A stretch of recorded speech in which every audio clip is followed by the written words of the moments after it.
चलो स्टार्ट करते हैं इसको, थ्योरी ऑफ मशीन को। तो we will start with study of motion.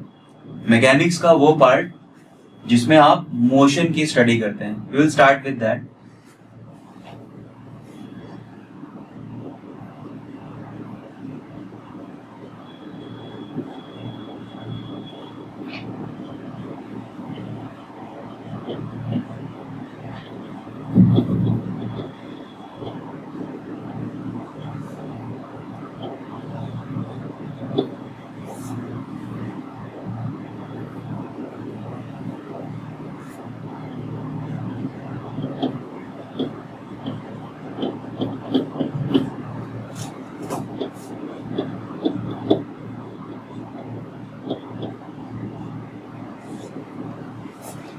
ये आप सभी को पता है जो मैकेनिक्स का पार्ट है, तो मोशन की स्टडी करेंगे डिफरेंट डिफरेंट ऑब्जेक्ट्स की, और वो मोशन की स्टडी दो रेफरेंसेस के साथ में करते हैं।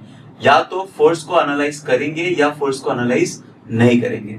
तो जब भी आप फोर्स को कंसीडर करते हो,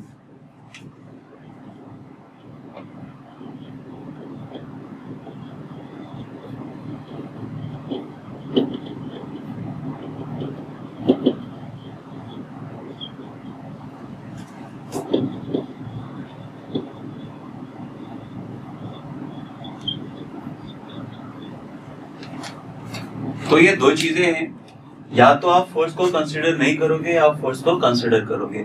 जब फोर्स को कंसीडर नहीं करते हो, सिर्फ मोशन पे आपका ध्यान रहता है, फोर्स को, कॉज ऑफ मोशन को कंसीडर नहीं करोगे, तो आप उस स्टडी को बोलते हो काइनेमेटिक्स। और जहां पे आप फोर्स को कंसीडर करोगे वहां पे आप बोलोगे काइनेटिक्स। Excuse me.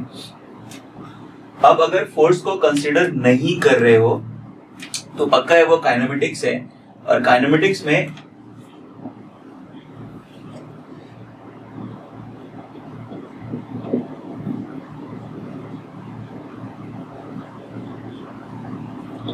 अगर एस आपका डिस्प्लेसमेंट है तो आप बोलते हो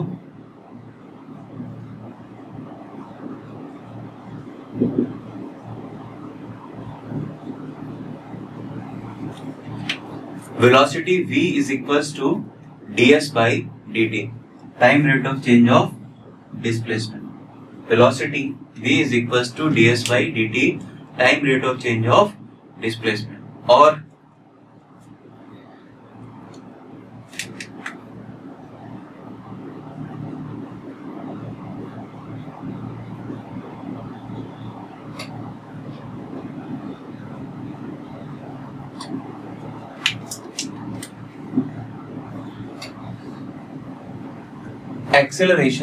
acceleration a is equals to dv by dt।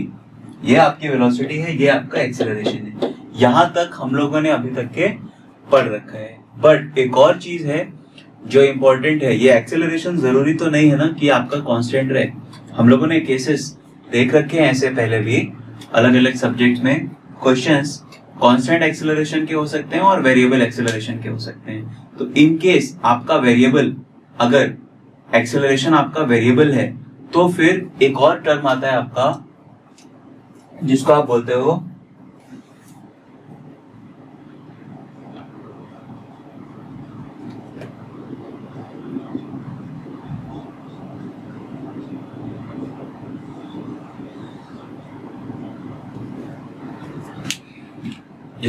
हो jerk. That is J is equals to dA by dt। और यूनिट याद रखिएगा आप, जो यूनिट आपका जर्क का रहेगा विल बी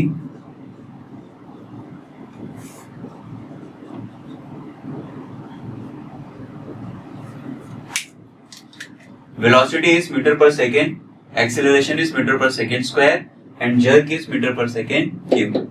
ये तीन चीजें आपको देखनी होती हैं। Jerk is actually not required for us. Jerk नहीं चाहिए होता है सिस्टम में, वो डैमेज करता है आपके सिस्टम को। कोशिश करते हैं जर्क जितना कम से कम रहे आपका उतना। और हमारी स्टडी में भी नहीं है, जो आपकी अंडर ग्रेजुएट लेवल की स्टडी है उसमें आपको जर्क के बारे में कोई इंफॉर्मेशन नहीं मिलेगी।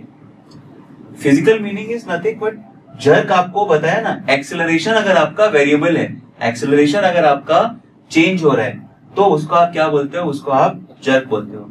अगर एक्सेलरेशन आपका कांस्टेंट है, अगर एक्सेलरेशन आपका कांस्टेंट है तो आपको जो कुछ भी फोर्स मिलने वाला है, जो कुछ भी राइट मिलने वाली है, वो आपको स्मूथ मिलने वाली है, अगर एक्सेलरेशन आपका कांस्टेंट है। लेकिन अगर एक्सेलरेशन आपका वेरिएबल है तो बहुत डिफिकल्ट हो जाता है हमको सिस्टम में फोर्सेस को मेंटेन करना। जो फोर्स रहता है आपका F, न्यूटन सेकंड लॉ पे आते हैं हम लोग तो इसको और क्लियरली समझ पाओगे। आपने देखा कि जो आपका काइनेमेटिक्स है वो आपका ये वाला पार्ट को डील करता है, और जो काइनेटिक्स है तो काइनेटिक्स मेनली आप फोर्स को कंसीडर करते हो, मतलब न्यूटन सेकंड लॉ पे आप सीधे सीधे आ जाते हो। क्या था, net force is equals to mass into acceleration. अब देखो नेट फोर्स डिपेंड करेगा आपका मास और एक्सेलरेशन पे। किसी भी सिस्टम के लिए मास तो आपका कांस्टेंट रहता है, आपको पता है। अब ये एक्सेलरेशन अगर कांस्टेंट है तो इसका मतलब कि आपके सिस्टम पे जो आपका सिग्मा एफ है ये आपका कांस्टेंट रहेगा। तो फोर्सेस आपको क्या मिलेंगे, फोर्सेस आपको कांस्टेंट मिलेंगे। तो एक्सेलरेशन अगर कांस्टेंट है तो फोर्सेस आपके कांस्टेंट है, तो आपका सिस्टम बैलेंस रहेगा। जो प्रॉब्लम आपके नॉइस और वाइब्रेशन की है वो आपकी कम से कम रहेगी। लेकिन अगर आपका एक्सेलरेशन वेरी करेगा, मतलब आपके सिस्टम में जर्क प्रेजेंट है, अगर जर्क प्रेजेंट है तो इसका मतलब सिस्टम में आपका नॉइस और वाइब्रेशन का जो प्रॉब्लम है वो जरूरत से ज्यादा होगा। और अगर वाइब्रेशन आपके सिस्टम में ज्यादा है, नॉइस आपके सिस्टम में ज्यादा है, तो wear and tear and damage सारी चीजें आपके एडवर्स इफेक्ट पे रहेंगी। आप कोशिश करते हो कि एक्सेलरेशन आपका कांस्टेंट रहे, आपको मिले, इसको मिनिमाइज करना होता है, नॉट अ रिक्वायर्ड क्वांटिटी। अब ये जो मैंने लिखा है net force is equals to mass into acceleration, it's nothing but Newton's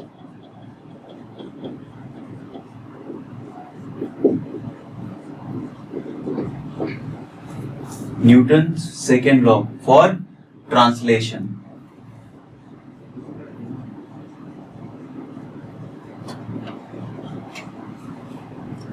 और जो न्यूटन का सेकेंड लॉ है आपका, ये रोटेशन के लिए भी होता है, आपको पता है, दैट इज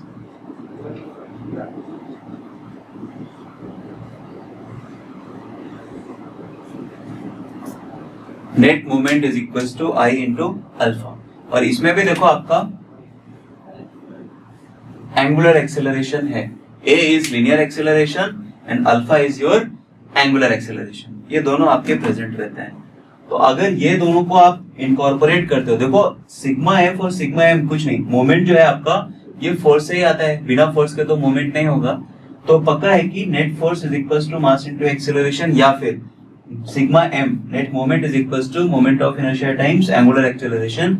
ये दोनों आपके जो वैल्यूज आती हैं, दोनों आपकी जो इक्वेशंस आती हैं, ये इक्वेशंस आपके फोर्स को कंसीडर करने के बाद आती हैं। ये इक्वेशंस आपके जो मोशन का बाकी पार्ट है, वेलोसिटी, एक्सेलरेशन या डिस्प्लेसमेंट, ये कनेक्ट करती है इसको फोर्स के साथ में।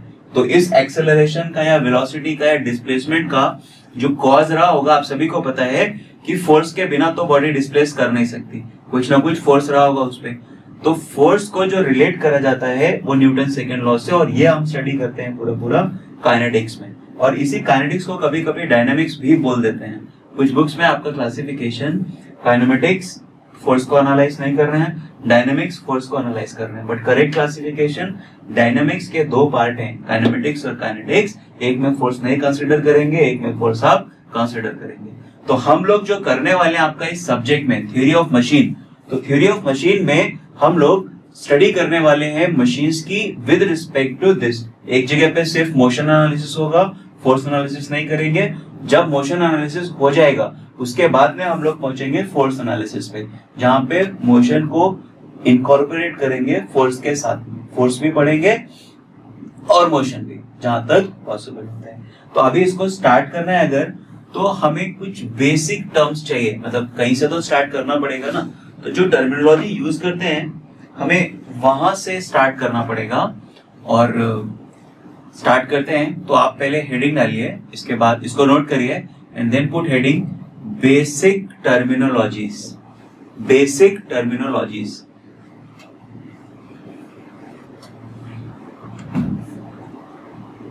let me know when you have noted this When you have noted, please let me know.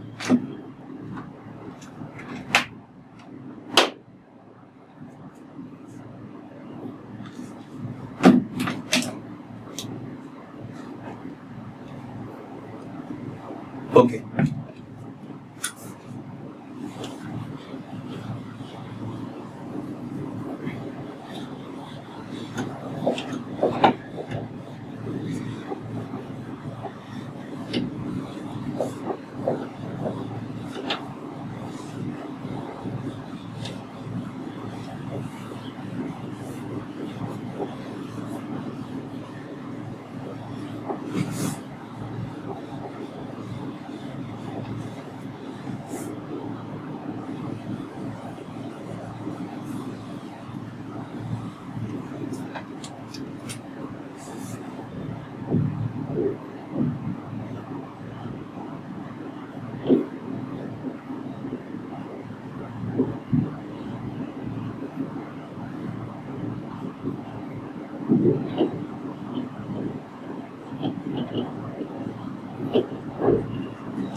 तो पहले हेडिंग है आपके बेसिक टर्म्स में काइनेमेटिक लिंक और एलिमेंट और काइनेमेटिक एलिमेंट. आप ऐसा बोल सकते हैं काइनेमेटिक लिंक और एलिमेंट. तो लिखिए इसमें is right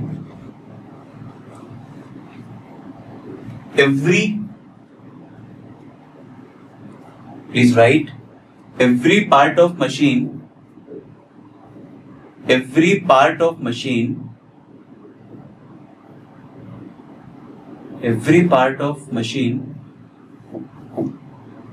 which is having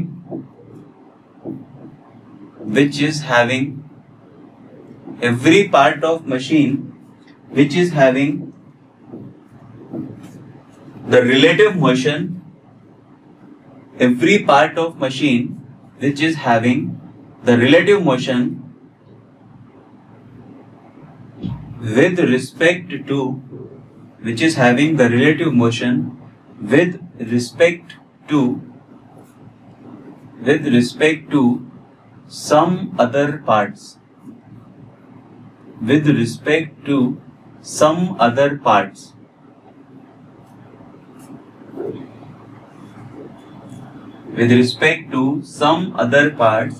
is known as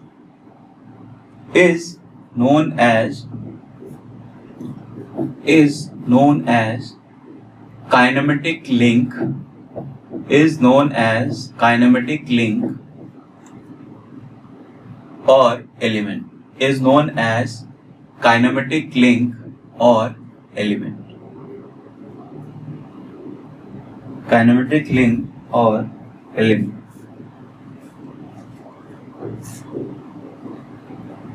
full stop.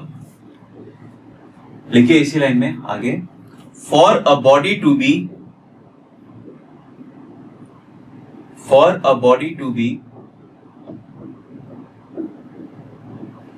a kinematic link or element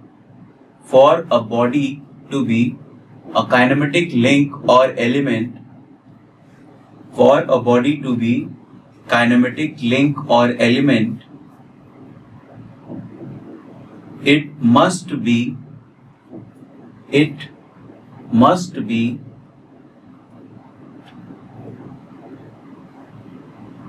a rigid body. It must be a rigid body. It must be a rigid body, or it must be a rigid body or a resistant body. It must be a rigid body or a resistant body.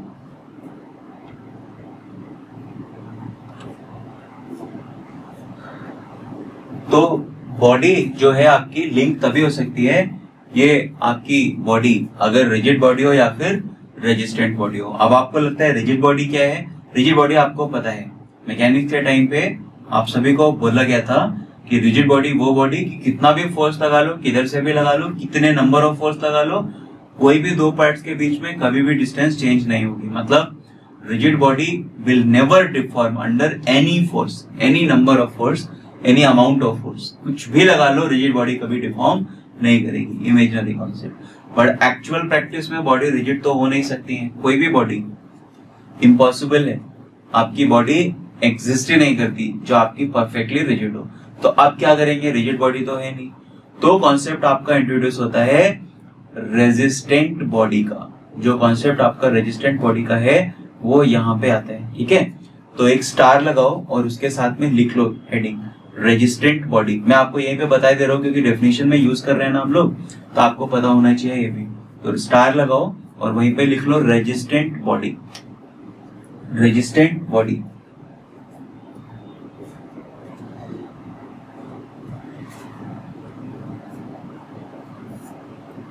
If a body shows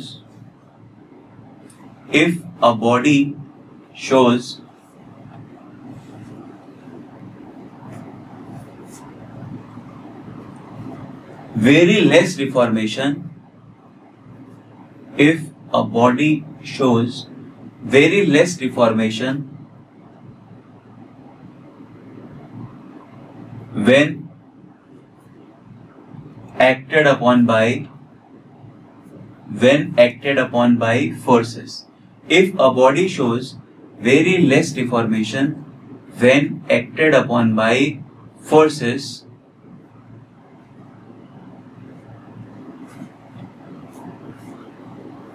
and this deformation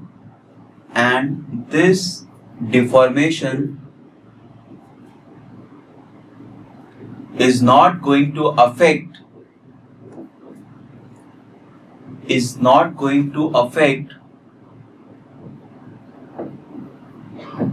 and this deformation is not going to affect the performance, is not going to affect the performance of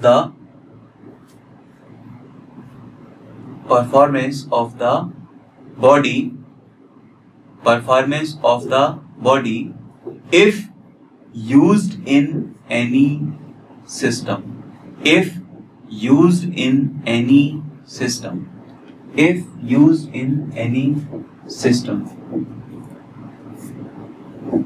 then the body is said to be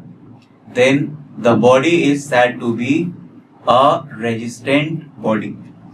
Then the body is said to be a resistant body.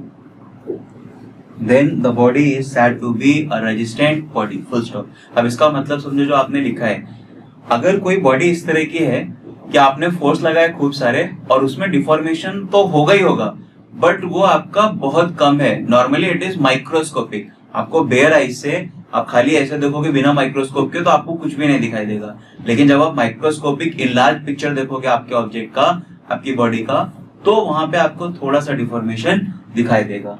तो इस तरह की body को अगर आप कहीं use करते हो किसी सिस्टम में, नॉर्मली हम लोग मैकेनिकल इंजीनियर्स हैं, मशीन्स में यूज करेंगे, किसी भी जगह पे आप यूज कर सकते हो। जैसे आपका इंजन का कनेक्टिंग रॉड होता है, आपका क्रैंक होता है, आपका पिस्टन होता है, आपका सिलेंडर होता है, कोई भी ऑब्जेक्ट आपका जो मोशन में है, तो वहां पर क्या रहता है, डिफॉर्मेशन अगर आपका नेग्लिजिबल है, वो आपको पता भी नहीं चलता, और थोड़ा बहुत जो होता भी है उससे आपके परफॉर्मेंस पे कोई फर्क नहीं है सिस्टम की, जहां पे आपने उस पार्ट को यूज किया है। तो उस बॉडी को आप क्या बोलते हो, उस बॉडी को आप बोलते हो कि वो आपकी रेजिस्टेंट बॉडी है। That body is called your resistant body. उस बॉडी को आप बोलते हैं कि आपकी रेजिस्टेंट बॉडी है। अब ऐसा रहता है, मतलब आपका जैसे नॉर्मल एग्जांपल इसका अगर आप लोगे तो देखो, आपका जो नॉर्मली आप सब लोग यूज करते हो मोटरसाइकिल्स, करेक्ट। बाइक जो है वो आप लोग यूज करते हो घर पे नॉर्मल ट्रांसपोर्टेशन के लिए। तो उस बाइक में देखो आप, बहुत सारे कंपोनेंट होते हैं उस बाइक में। तो कुछ ऐसे कंपोनेंट्स होते हैं जिसके ऊपर फोर्स नहीं लगना। अब बॉडी का जैसा पूरा हैंडल है, उसको आपको सिर्फ पकड़ के रखना है, बहुत हल्का सा फोर्स आता है उसके ऊपर, तो उस फोर्स की वजह से उसमें कोई डिफॉर्मेशन होगा क्या? नहीं होगा। लेकिन अगर कभी वही बाइक आपकी गिर जाती है, अचानक से कहीं पे गिर गई, तो क्या हुआ, वो हैंडल जो आपको ऐसा स्ट्रेट दिख रहा है उसमें थोड़ा बहुत टिल्टिंग हो सकती है या कभी टूट भी सकता है एक्सट्रीम जब एक्सीडेंट होता है आपका सीवियर, क्योंकि उसको डिजाइन नहीं किया गया उस फोर्स के हिसाब से। जो कंपोनेंट है आपका उसको डिजाइन करा गया है कि हाँ इस पे सिंपल फोर्स लगना है, इसको सिर्फ बैलेंस करके रखना है आपको उस हिसाब से, तो वो एक अलग चीज हो गई। फोर्स आ गया अचानक से तो फेल हो गया, नहीं तो जब तक आप उसको पकड़ के चला रहे हो वो एकदम रिजिड बॉडी की तरह रहता है, ना कोई कुछ भी कहीं चेंज नहीं होगा, आप हैंडल को जैसे पकड़ते हो वैसे पकड़ के चलाओगे, रहता है। अच्छा, जब आप जा रहे हो तो वो रास्ते पे भी काफी कुछ डिपेंड करता है। रास्ते पे क्या डिपेंड करता है, कभी आपका हाईवे स्मूथ एकदम रोड आपको मिल रही है तो आप आराम से जा रहे हो, कभी आपकी रोड खराब है, अभी रोड में क्या है, बहुत सारी गड्ढे पड़े हुए हैं, तब क्या करोगे, अभी हैंडल पे आपके लोड आएगा, ऊपर नीचे जहां कहीं भी होता है ना, तो हैंडल के ऊपर भी लोड आपका आएगा, कनेक्टेड है बॉडी से। लेकिन उस अननेसेसरी फोर्स की वजह से, जो अनवांटेड फोर्स है आपका, उसकी वजह से हैंडल डिफॉर्म नहीं होता, तो उसको भी आप एक रेजिस्टेंट बॉडी कंसिडर कर सकते हो। इंजन के जो पार्ट्स हैं वो तो है ही, पक्का है कि वो आपके रेजिस्टेंट बॉडी में आएंगे, ज्यादातर टाइम पे वो आपके चलते हैं। अभी दूसरा एग्जांपल लेता हूं उसी मोटरसाइकिल से, आपका जो आपका चेन रहता है, जो आपका चेन स्पॉकेट रहता है, अगर आप उसको ध्यान से देखोगे तो जो आपकी चेन है, एक्चुअल में जो चेन रहती है वो बहुत सारे छोटे छोटे लिंक से मिलकर बनी होती है। उसमें देखोगे आप, कभी आपने देखा होगा चेन लूज हो जाती है तो आपको उसको क्या करना पड़ता है, टाइट कराना पड़ता है। चलते चलते आवाज आने लगी बाइक से, आप बाइक चला रहे हो और उससे आवाजें आने लगती है, आपको समझ में आता है कि हाँ ये चेन कुछ आपकी लूज हो गई है, तो उस केस में क्या करते हो, उसको आप टाइट करा लेते हो। लेकिन फर्दर थोड़ा और चलाओगे तो उसके बाद में आपको क्या दिखाई देगा, उसके बाद में आपको दिखाई देगा कि और लूज हो गई है। अब तो ये टाइट जितनी मैक्सिमम हो सकती थी कर ली है, लेकिन उसके बाद भी ये लूज है, तब क्या करते हैं, तब या तो वो मैकेनिक आपको सजेस्ट करेगा कि आप इसको चेंज कर लो, नया पेयर लगा लो चेन पॉकेट का और चेन का, बढ़िया चलेगा एकदम। या फिर कोई दूसरा मैकेनिक होगा, वो क्या बोलेगा आपको कि ये जो लिंक आपकी बढ़ गई इसको आप छोटा कर दो, तो वो पूरी चेन में से एक लिंक आपका रिमूव कर देगा और आपकी चेन वापस से पहले की तरह वर्क करेगी कुछ टाइम के लिए। तो अब यहाँ पर देखो आप, जो चेन में, मतलब इसका मतलब क्या हुआ कि जब चेन आपकी ऑपरेशन में रहेगी तो पक्का है कि उसमें कुछ ना कुछ डिफॉर्मेशन हो रहा है, उसकी लेंथ बढ़ रही है ना, डिफॉर्मेशन हो रहा है आपका, लेकिन वो काफी स्लो होता है। ऐसा नहीं कि आपने आज बाइक खरीदी, आपने चालू किया, एक दिन में बढ़ गया, नहीं, over the period of years, months, मतलब कई महीने आप चलाओगे बाइक को, तब जाके उसमें वो उतना चेंज आएगा। तो चेंज तो हो रहा है लेकिन उसका फंक्शन जो है आपका वो इमीडिएट इफेक्ट नहीं डाल रहा कुछ भी, आपका मतलब चेन में लेंथ बढ़ेगा ये तो श्योर है, बट ऐसा नहीं कि एक दिन में, कुछ की बाइक में 1 साल लग सकता है, कुछ की बाइक में 2 साल लग सकता है, 2.5 साल हो सकता है, मतलब ऑपरेशन के ऊपर रहेगा आपका। तो आप उसको क्या कंसिडर करते हो, रेजिस्टेंट बॉडी ही कंसिडर करते हो। बॉडी आपकी रेजिस्टेंट है, बहुत ज्यादा चेंज नहीं, although it is flexible not rigid, chain है आपकी फ्लेक्सिबल रहती है, रिजिड तो नहीं है, बट हाँ वो रेजिस्टेंट है कि इमीडिएट जब आपको एक व्हील से, जैसे इंजन आपका पीछे वाले व्हील के साथ में कनेक्टेड रहता है, आगे वाले व्हील पे इंजन कनेक्टेड नहीं रहता इन अ मोटरसाइकिल। एक मोटरसाइकिल की बात करो तो इंजन से पीछे वाले व्हील को पावर देता कौन है, चेन देती है। इंजन रोटेट करता है, वो चेन है जो इंजन से ट्रांसमिट करती है पावर पीछे वाले व्हील को, तो पावर ट्रांसमिट कर पाती है विदाउट अप्रिशिएबल डिफॉर्मेशन, तो आप उसको रेजिस्टेंट बॉडी कंसिडर करते हो। आपके इंजन के अंदर अगर देखोगे पार्ट्स, तो इंजन के अंदर के जो पार्ट्स रहते हैं आपके, वो पार्ट्स भी रेजिस्टेंट बॉडी के पार्ट्स कंसिडर करते हैं, इमेजिन करते हैं कि वो पार्ट्स आपके कैसे हैं, वो पार्ट्स आपके रेजिस्टेंट हैं। आप देखो आईसी इंजन है आपका, वो भी एग्जांपल है, मतलब थ्योरी ऑफ मशीन में बहुत सारी चीजें हम लोग डिस्कस कर सकते हैं, बट आईसी इंजन को अगर आप लेते हो तो आपने सुना होगा, कभी कभी किसी ने सुना है इंजन आपका सीज हो गया, सुना है इंजन सीज, किसी ने सुना है इंजन सीज हो गया, बोलते हैं हम लोग।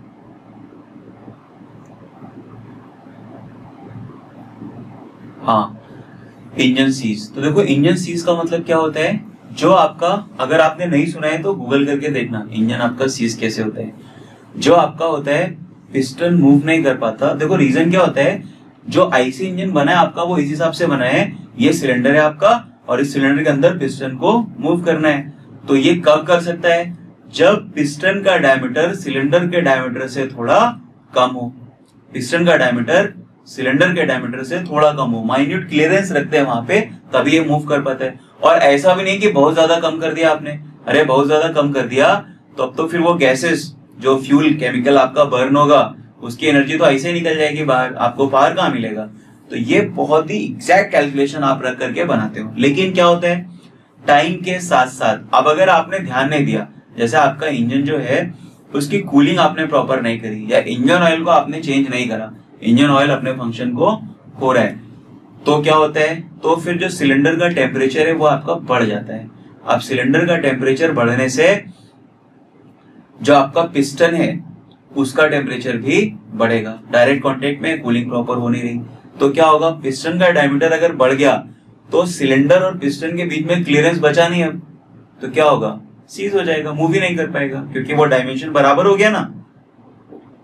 इसीलिए इंजन की कूलिंग बहुत जरूरी होती है। अगर इंजन को प्रॉपरली कूल करके नहीं रखते हो, एक टाइम के बाद वो ऐसा सीज कर जाएगा। अगर कंपोनेंट आपका प्रॉपर नहीं है, देखो कितना इंपॉर्टेंट होता है कि पिस्टन आपका बहुत अच्छे मटेरियल का बना हो। अगर पिस्टन अच्छे मटेरियल का नहीं बना है तो ऐसी कंडीशन में जहां पे टेम्परेचर आपका ज्यादा होता है, तो जहां पे टेम्परेचर आपका ज्यादा होता है वहां पे पिस्टन जो है आपका वही एक्सपेंड कर जाएगा, खत्म। तो पिस्टन को भी अच्छी क्वालिटी का होना चाहिए और अच्छी क्वालिटी के पिस्टन के बाद भी आपको वो कूलिंग का बहुत ध्यान रखना पड़ता है।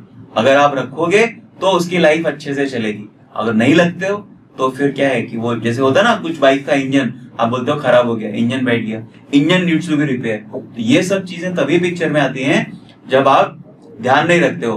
अब देखो, ध्यान नहीं रखते हो मतलब आपने पार्ट को डिजाइन किया था रेजिस्टेंट मान के कि जो आपका डिफॉर्मेशन होने वाला है वो आपका नेग्लिजिबल है, माइक्रोस्कोपिक है, और आपने सिस्टम को डिजाइन कर दिया। अब उसकी आपको केयर करनी है, मतलब मेंटेनेंस यही तो होता है कि आपने टाइम पे इंजन ऑयल को चेंज किया, टाइम पे फिल्टर को चेंज किया, जो कुछ भी है वो नहीं किया, तब क्या हुआ, कोई पार्ट जरूरत से ज्यादा डिफॉर्म हो गया। अब अगर ऐसा हो जाएगा तो आपकी जो फंक्शनैलिटी है, जो परफॉर्मेंस है आपकी मशीन की, वो पक्का है कि अफेक्ट करेगी। तो ये पार्ट को कंसिडर करके तो डिजाइन नहीं करते हैं, डिजाइन करते हैं कि हाँ ठीक है, फोर्स आएगा पिस्टन पे बहुत सारा, वो उसको विथस्टैंड कर सकता है, डिफॉर्मेशन नेग्लिजिबल है सिर्फ उसकी वजह से। लेकिन हाँ, वो आपका क्योंकि बॉडी रिजिड तो नहीं है, रेजिस्टेंट आपने माना कि जिस टाइम तक ऑपरेशन चल रहा है आपका उस टाइम तक तो वो ठीक चलेगा। तो फिर प्रॉब्लम आता है अगर आप वहां पर चेंज करते हो कि भाई जिस पार्ट के लिए आपने डिजाइन किया था वो तो ठीक है, डिफॉर्मेशन आपका कम है, लेकिन और कंडीशन सराउंडिंग से ऐसी कुछ हो गई कि वो पार्ट आपका बढ़ गया, तो आपको चेंज करना पड़ता है। कई बार होता है इंजन खराब होता है आपका इंजन, तो मैकेनिक क्या करते हैं, वो पिस्टन को लेके जाते हैं वर्कशॉप पे, और वर्कशॉप पे क्या करेंगे, उसको वर्कशॉप पे जब उसको लेके जाएंगे तो उसको वो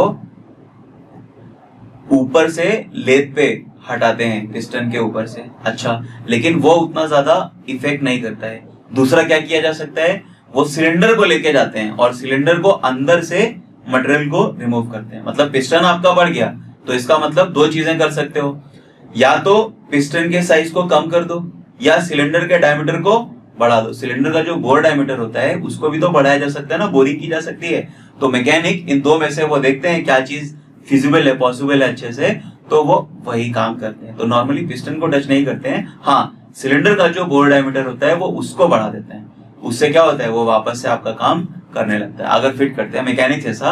आप कभी किसी मैकेनिक को जाके पूछो ये सब चीज, देखो वहां पे ऑब्जर्व करो, तो आपको अच्छे से आइडिया मिलेगा कि अच्छा इसमें क्या प्रॉब्लम हुई थी, क्यों हुआ था, कैसे हुआ था, वो सब बताते हैं। लेकिन जितने भी पार्ट्स हैं आपके, ये बेटा जितने भी पार्ट्स हैं आपके, वो सब के सब क्या रहेंगे, काइनेमेटिक लिंक या काइनेमेटिक एलिमेंट रहेंगे। जितने भी पार्ट्स हैं आपके, ये सारे के सारे सॉलिड पार्ट्स, क्योंकि वो रेजिस्टेंट बॉडी की तरह से बिहेव करेंगे।